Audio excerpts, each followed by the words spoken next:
नेपाल के भौतिक पूर्वाधार मंत्री देवेंद्र दाहाल ने जनकपुर नेपाल जयनगर रेल खंड का किया निरीक्षण। उन्होंने अधिकारियों के साथ किया समीक्षात्मक बैठक। कहा, दोनों देशों के बीच वर्षों से कायम बेटी रोटी और सांस्कृतिक के संबंधों में और मजबूत बनाने के लिए भारत के सहयोग से नेपाल में रेल सेवा बहाल पर काम किया जाएगा। मधुबनी से पप्पू पूर्वे की रिपोर्ट। नेपाल के भौतिक पूर्वाधार मंत्री देवेंद्र दाहाल ने जनकपुर नेपाल जयनगर रेल खंड का निरीक्षण किया। निरीक्षण के क्रम में रेलवे स्टेशन के प्लेटफॉर्म यात्रियों से जुड़ी सभी प्रकार की सुविधाओं का निरीक्षण कर अधिकारियों के साथ समीक्षात्मक बैठक की। पत्रकारों से बातचीत करते हुए मंत्री ने कहा कि भारत और नेपाल दोनों देशों के बीच रेल नेटवर्क सेवा मजबूत करना चाहते हैं। सवालों के जवाब में कहा कि अभी नेपाल रेल घाटा में है। घाटे की पूर्ति के लिए जल्द ही भारत सरकार से बातचीत कर जयनगर जनकपुर नेपाल रेल खंड पर मालगाड़ी ट्रेन का परिचालन किया जाएगा। उन्होंने कहा कि मंत्री बनने के बाद पहली बार जनकपुर जयनगर रेल खंड का निरीक्षण किया है। दोनों देशों के बीच वर्षों से कायम बेटी रोटी और सांस्कृतिक के संबंधों को मजबूत बनाने के लिए भारत के सहयोग से नेपाल में रेल सेवा बहाल पर काम किया जाएगा। दोनों देशों के बीच रेल नेटवर्क को व्यवस्थित करने के लिए जनकपुर जयनगर रेल खंड का निरीक्षण किया गया है। हम अपने पड़ोसी देशों के साथ मिलकर नेपाल का विकास चाहते हैं। प्रधानमंत्री नरेंद्र मोदी से हाल ही में न्यूयॉर्क में भी बातचीत हुई है। नेपाल की ट्रेन भारत के शहरों के बीच ट्रेन परिचालन और भारत की ट्रेन जनकपुर नेपाल के तक परिचालन को लेकर चर्चा हुई है। जनकपुर नेपाल से भारत के शहरों के बीच सीधा रेल सेवा बहाल होना चाहिए। इस दौरान मंत्रालय सचिव केशव शर्मा, डीजी अजय कुमार मूल, महाप्रबंधक निरंजन झा, अधीक्षक अभियंता शुभराज नेवपानी, इरकॉन इंटरनेशनल के GM Deepak Kumar, DGM DK Tiwari, Konkan Railway के डीजीएम राजेश हम्बल, नेपाल सशस्त्र बल APF Janakpur SP Darshan Giri, DSP Prakash Koirala, inspector Hemant Ilang, RPF प्रभारी रमेश कुमार शर्मा, मध्य प्रदेश के भौतिक मंत्री सरोज कुमार यादव, स्टेशन अधीक्षक एसएल मीना, एएसआई राजकुमार सिंह समेत अन्य मौजूद थे। धन्यवाद यहाँ सब प्रकार लोगों के लिए। हम यहाँ पहली बार आए हैं जयनगर में। यहाँ का स्वागत के लिए धन्यवाद है।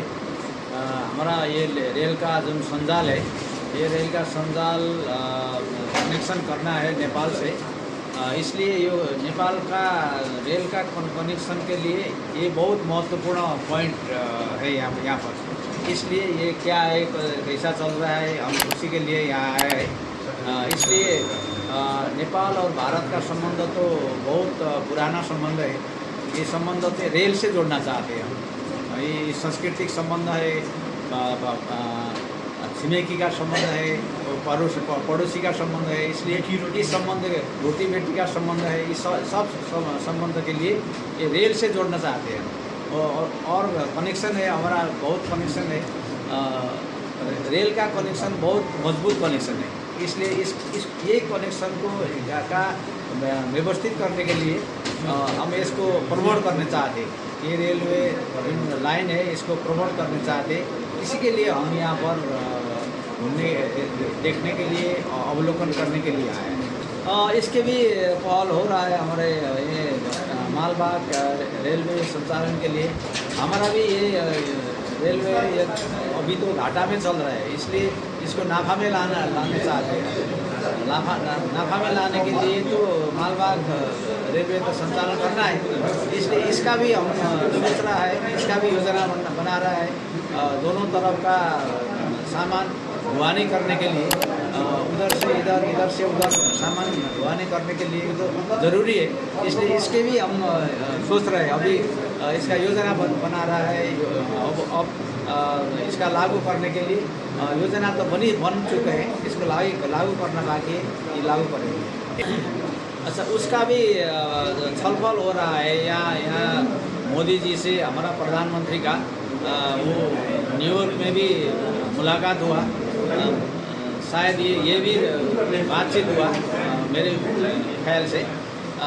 ये भी हमारा ये प्रस्ताव को हम स्वागत करते हैं। और मोदी जी ने ये प्रस्ताव रखा है।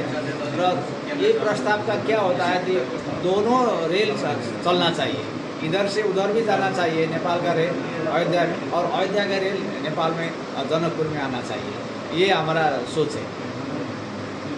कुर्था के बाद क्या योजना इसका भी हो रहा है, चल रहा है इसका भी।